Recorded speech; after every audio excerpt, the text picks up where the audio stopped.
오늘 우리에게 주시는 하나님의 말씀은 이사야 23장 1절에서 4절입니다. 구약성경 이사야 23장 1절에서 4절까지 말씀. 우리 한 목소리로 같이 읽겠습니다. 시작. 두로에 관한 경고라. 다시스의 배들아, 너희는 슬피 부르짖을지어다. 두로가 황무하여 집이 없고 들어갈 곳도 없으며 이 소식이 기띔 땅에서부터 그들에게 전파되었습니다. 바다에 왕래하는 시온 상인들로 말미암아 부유하게 된 너희 해변 주민들아, 잠잠하라. 시올의 곡식 곧 나일의 추수를 큰 물로 소송하여 드렸으니 열국의 시장이 되었도다. 시돈이여, 너는 부끄러워할지어다. 대저 바다 곧 바다의 요새가 말하기를 나는 산고를 겪지 못하였으며 출산하지 못하였으며 청년들을 양육하지도 못하였으며 처녀들을 생육하지도 못하였다 하였습니다. 아멘. 이 새벽에 예배하시는 은혜가 우리 성도님들과 함께 하시기를 예수님 이름으로 축복합니다. 아멘. 오늘은 두로에 관한 말씀입니다. 자, 성경 우리 지금까지 본 것 쭉 거슬러 올라가서 이방 나라에 대한 경고의 메시지가 처음에 바벨론에서 시작돼서 지금 두로에서 끝납니다. 바벨론은 동쪽에 있는 부강한 나라라면 두로는 서쪽에 있는 부강한 나라입니다. 두로는 그 당시 고대 국가 페니키아의 도시 국가 중에 하나였습니다. 항구 도시였고 해상무역을 통해 굉장히 부유한 나라였습니다. 그런 두로를 하나님이 왜 심판하시는가? 이유는 하나입니다.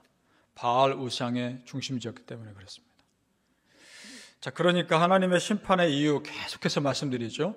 하나님이 싫어하시는 것 중에 두 가지가 있다고 말씀드렸는데 교만과 우상숭배, 그 중에 하나 우상숭배 때문입니다. 교만도 있었겠죠. 하나님이 이방 나라를 치신 이유는 그들이 단지 이스라엘을 침략했기 때문만이 아닙니다. 그들 스스로의 죄 때문입니다. 그러니까 이스라엘이 됐든 이방 나라 됐든 자기들의 죄로 하나님 앞에 서는 겁니다. 우리 성도님들, 하나님 앞에 여러분의 믿음으로 서시길 바랍니다. 여러분의 신실함으로 하나님 앞에 서시길 축복합니다. 우리도 마찬가지입니다. 이걸 보면서 하나님 앞에 내가 어떤 믿음으로 서 있는가 오늘도 돌아보게 되는 겁니다. 두로를 향한 하나님의 메시지를 그럼 좀 더 자세히 보죠. 1절을 보겠습니다. 제가 읽겠습니다. 두로에 관한 경고라. 다시스의 배들아, 너희는 슬피 부르짖을지어다. 이렇게 되어 있습니다. 자, 다시스는 지금의 스페인의 한 도시입니다. 두로가 거기까지 식민지를 만든 겁니다. 다시스는 두로의 식민지였습니다. 그러니까 북이스라엘 위쪽에 위치했던 두로가 스페인 지역에 있는 한 도시까지 식민지를 삼을 정도로 지중해를 오고 가며 해상무역을 했던 겁니다. 굉장히 풍요로웠던 나라죠. 그런데 아무리 이 땅에서 부강하고 풍요롭다 해도 하나님의 심판 앞에서는 속수무책인 겁니다. 성도님들, 우리가 지금까지 이방 나라들을 심판하시는 하나님 보면서 생각할 것이 있습니다. 그것은 무엇인가? 하나님은 겉으로 보기에 화려하고 강하고 부강한 것을 보는 것이 절대 아닙니다. 하나님 보시는 것은 딱 하나입니다. 하나님 앞에서 겸손하냐? 하나님 앞에서 믿음이 있느냐? 그거 보시는 겁니다. 아무리 이방 나라에도요, 하나님 앞에서 겸손히 은혜를 구하면 품어주셨습니다. 이방 나라하고 이스라엘 민족이 이걸 떠난 문제입니다. 하나님 앞에서 겸손하면 하나님은 그들을 용서하셨습니다. 그럼 우리도 그것이 마땅한 겁니다. 그것이 하나님께서 이 세상 사람들에게 주시는 일반 은혜입니다. 마태복음 5장에 그래서 이런 말씀이 있습니다. 마태복음 5장 45절에 하나님이 해를 악인과 선인에게 비추시며 비를 의로운 자와 불의한 자에게 내려주십니다. 아무리 악한 사람이라도 햇빛 내려주지 않습니까? 아무리 불의한 사람이라도 그들에게 비를 내리시지 않습니까? 하나님의 은혜는 아직도 공평합니다.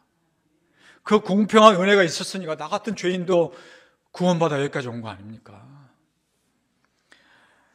자, 오늘 말씀에는 두로와 뗄 수 없는 하나의 도시가 더 등장합니다. 그것은 시돈입니다. 시돈도 페니키아의 도시국가 중에 하나입니다. 두로와 시돈은 굉장히 가까이 있습니다. 그래서 그 이익을 서로 공유하는 나라였습니다. 그래서 성경에 보면 두로와 시돈이 같이 언급됩니다.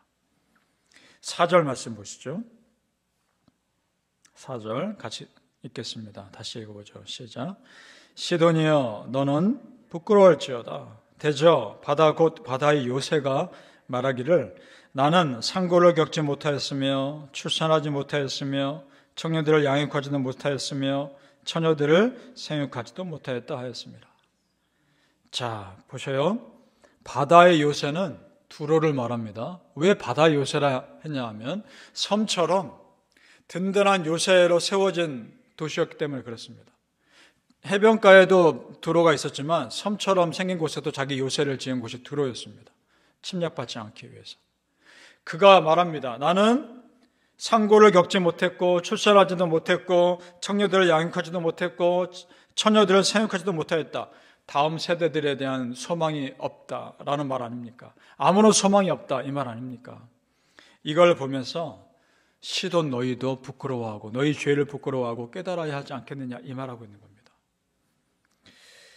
자, 시돈은 그럼 또 어떤 나라인가? 시돈은 우리가 알고 있는 북이스라엘의 가장 악했던 왕비 누굽니까? 이세벨 아닙니까? 이세벨 왕비의 고향입니다. 그러니까 이세벨은 이방 여인이었습니다. 시돈 또한 바알 우상의 중심지였습니다. 두로와 시돈 똑같습니다.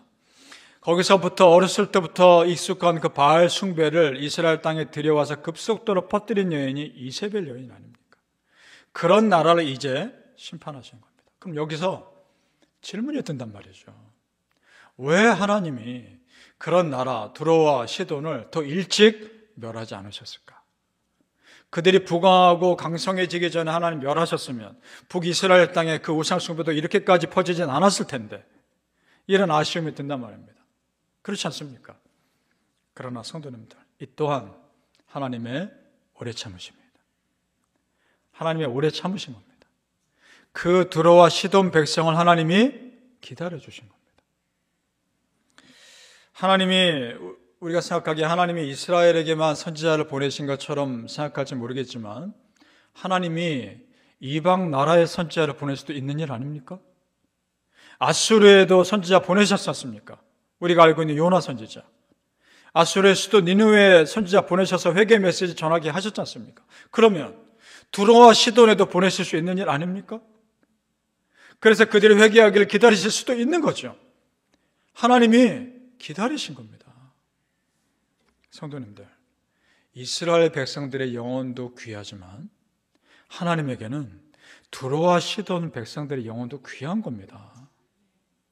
그들이 회개하고 돌아오길 기다리셨을 수도 있는 겁니다. 그러나 끝내 회개하지 않자 지금 심판하시는 거죠. 바라기는 성도님들, 나와 맞지 않는 사람일지라도 그 사람도 하나님의 사랑하는 영혼임을 아시고 모두가 구원받기를 소망하는 마음이 우리 안에 있기를 예수님 이름으로 축복합니다. 아멘. 그것이 예수 믿는 사람의 마땅한 자세인 줄 믿습니다. 우리가 성경 읽을 때 아버지 하나님의 안타까운 마음으로 읽으면 다 이해됩니다. 왜 하나님이 이렇게 엄격하게 심판하실까? 왜 이토록 오래 참으실까? 다 이해됩니다. 만약 그들을 그대로 내버려두면 지옥 갈 것이 뻔하니까 그들의 죄에 대해서 엄격하셨던 겁니다. 그리고 조금이라도 더 기다리면 회개할 기회를 주셔서 한 사람이라도 더 구원받기를 원하시기 때문에 오래 기다리신 겁니다. 그러니까 아버지 하나님 마음으로 성경 읽으면 다 이해됩니다. 자녀가 잘못된 길로 가는데 너 그럼 그 길로 가라 이렇게 말한 부모가 세상에 어디 있습니까? 말려야죠. 그래서 하나님은 이 세상 사람들의 죄된 삶 속에 적극 개입하시는 겁니다. 왜냐? 살리기 위해서. 믿습니까? 9절 말씀 우리 같이 읽어보죠. 오늘 이사야 23장 9절 말씀 시작. 만군의 여호와께서 그것을 청하신 것이라 모든 누리던 영화를 욕되게 하시며 세상의 모든 교만하던 자가 멸시를 받게 하려 하심이라. 아멘. 그러니까 하나님이 교만한 자를 심판하시고 겸손한 자를 세우시는 분이라는 것이 정말 우리에게는 은혜인 겁니다. 교만한 자가 아무 문제 안 생기고 하는 일마다 다 잘 된다면 이 세상은 지금보다 훨씬 더 무질서해졌을 겁니다. 그래도 아직 하나님의 붙드시는 손길이 있기에 그나도 이만큼 유지되는 겁니다. 마지막 심판의 날에는 그런 은혜의 손길을 완전히 거두실 겁니다. 그래 그때는 정말 심판만 남을 겁니다. 그때가 오기 전에 가족 중에 아직 예수 믿지 않는 자들이 다 예수 믿기를 바라며 우리 성도님들 마음, 믿음 스스로를 꼭 그 전에 점검해 볼 수 있기를 소망합니다. 성도님들, 우리가 기도할 때 아버지 하나님의 안타까운 마음을 달라고 기도합시다. 그러면 성경을 읽을 때 하나님이 왜 이렇게 하실 수밖에 없었을까 더 깊게 이해될 겁니다.